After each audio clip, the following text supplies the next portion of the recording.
Hello everyone, this is Lily the Deck Harlot. Welcome to my channel.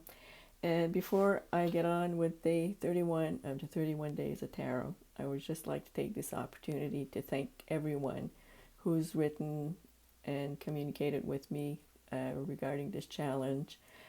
It was so pleasant to talk with everyone. As well, I would like to thank everyone else that did videos and did the challenge. I didn't have the opportunity to comment on everyone because there are so many. But nonetheless, I still want to say thank you to everyone. It's always interesting to see what other people have to say and, well, and compare notes in a way. So let's get on to the challenge. So today's question for day 31 is, what are your tarot goals for the year 2020? So first off, I have several. And the first ones is concerning workshops and courses. So I have the ambition of taking a 5-day tarot seminar this summer, which I'm saving up for. So that's number one. And I'd like to finish, there's 2 online classes that I signed up last year. One is with Chang. The other one is with Benebell through the Tarot Academy that I've started and haven't completed. So before I sign up for anything else, I'd like to, well, justify my expense on those and finish. And the third one that I'm keeping an eye out is the course presented by Camellia Alias. I hope that's how we say her name. From what I understand, sign-ups will be opening up soon for her course for this year. And I haven't decided yet, but I've got my eye out for that one. So, number 2 are books. And I have a stack. So let me look at my notes here. So the first one that I've put a picture here is Tarot for Troubled Times that I have on my Kindle by Theresa Reed. I bought it in 2019 but didn't get a chance to read it, which is probably true for most of the books here. But the next one is Benebell's medium white book. So I have her deck and I haven't started reading it yet, and I haven't really played with the deck yet. And number 3 is Tarot for Yourself. This is the 35th anniversary edition, signed by Mary Greer herself. I actually got that workbook when I started studying tarot in 1990. And anyway, I just like to go through it again. Apparently it's been updated, so there's more information than what I still have in the old book, which, yes, I still have, but it's not as compact a book as this one. So then I have The Power of Tarot by Liz Worth that I want to read, and this is a recent purchase. I think it came out not very long ago. Came out in 2019 for sure. And since, Liz Worth, her book Beyond the Little White Book was already in my top 5 books of the decade, so I'm looking forward to that. Then what else do I have? This is a book that I've had actually in my collection for quite a while. That, anyways, I was going through my books. Since I have a very small house and my office is not very big, I actually keep a lot of my tarot books in Rubbermaid containers in the basement. So as I was going through them, I came across this book that I've had for a while. And from what I understand, it's actually quite collectible now.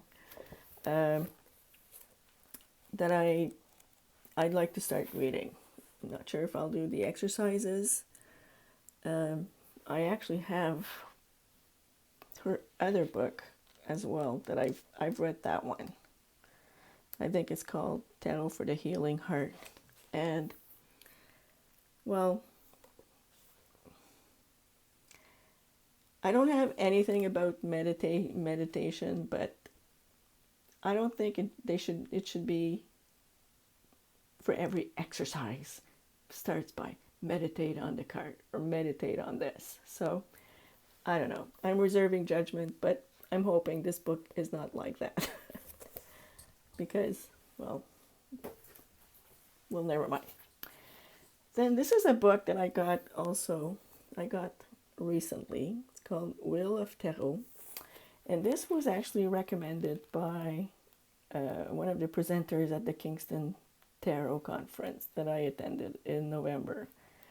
And it's all a series of articles that appeared in a magazine. It was actually a tarot magazine. Wheel of Tarot, an anthology. And there's another one that I actually got this, I think I got this in 2018 and didn't read it yet. And this is Tarot Correspondences by Susan Chang. So this looks like a meaty book, and I didn't go through it yet. I may look at it, the spine hasn't even been broken yet. So this is on my list of books to look at. Last but not least is the 20-week workbook for the Spirit Keepers Tarot by Benebell Wen. And I just started reading it, and there's a series of exercises you have to do for every day of the week that you continue throughout the 20-week exercise. For example, for Monday, you do your forecast for the week, you meditate, and so you have exercises to do every week. And as well as she gives you some reading to do from the tarot, the book of maps, and actually and the white book, as well as making you look at the cards and write notes on it. So this is it for books and workbooks. Now the third thing I'd like to talk about, which I'm not sure if I'd call it a goal, probably more like an aspiration, but I'm getting quite content with the collection of decks that I have. And I haven't counted them, but I have quite a bit. And along with that is I've become fussier about what I like, what I don't like, and what I want to spend my money on. And right now, instant deal breakers are changes to the tarot system. If a creator changes too much of the names, changes the names of the elements,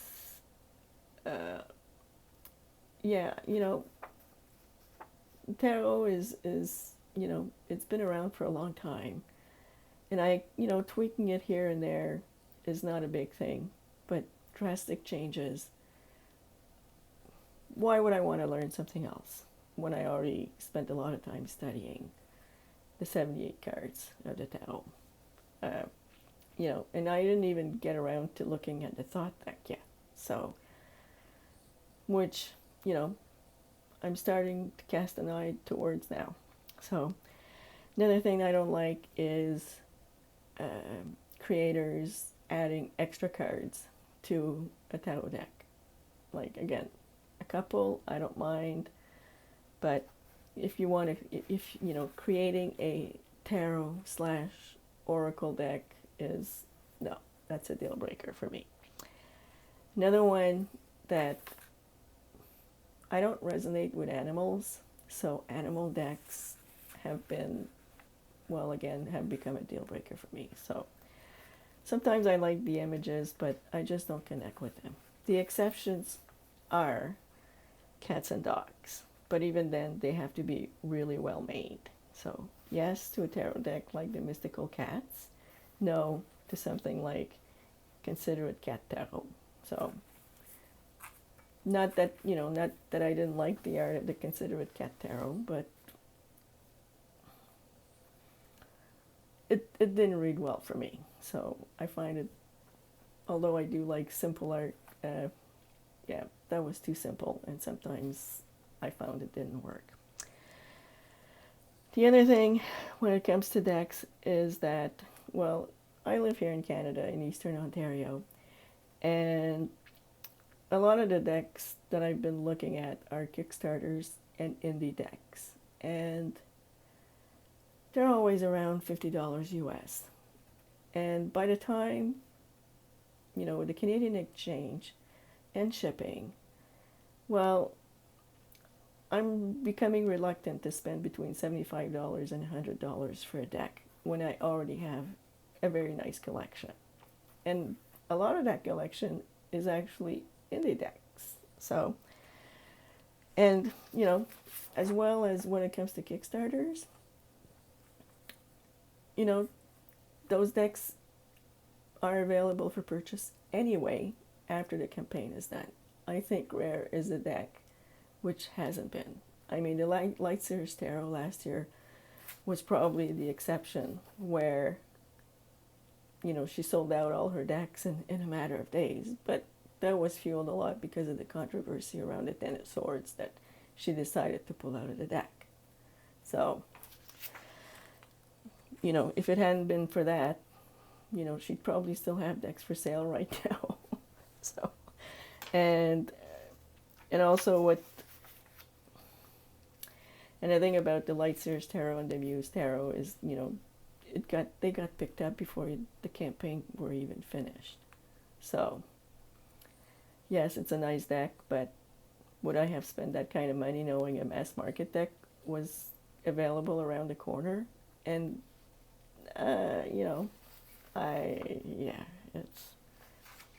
it's a tough one. And, so anyway, so like I said, right now I'm happy with my collection. And apart from the decks I'm anticipating, and that I mentioned in day 6 of the 31 Days of Tarot, I can't say there's anything that I really, really, really want right now. So there you have it. Like I said, I want to thank everyone who participated in the 31 Days of Tarot. And I'll bid you a good day. And I'm looking forward to what everybody has to say on this last day of the challenge. So, goodbye.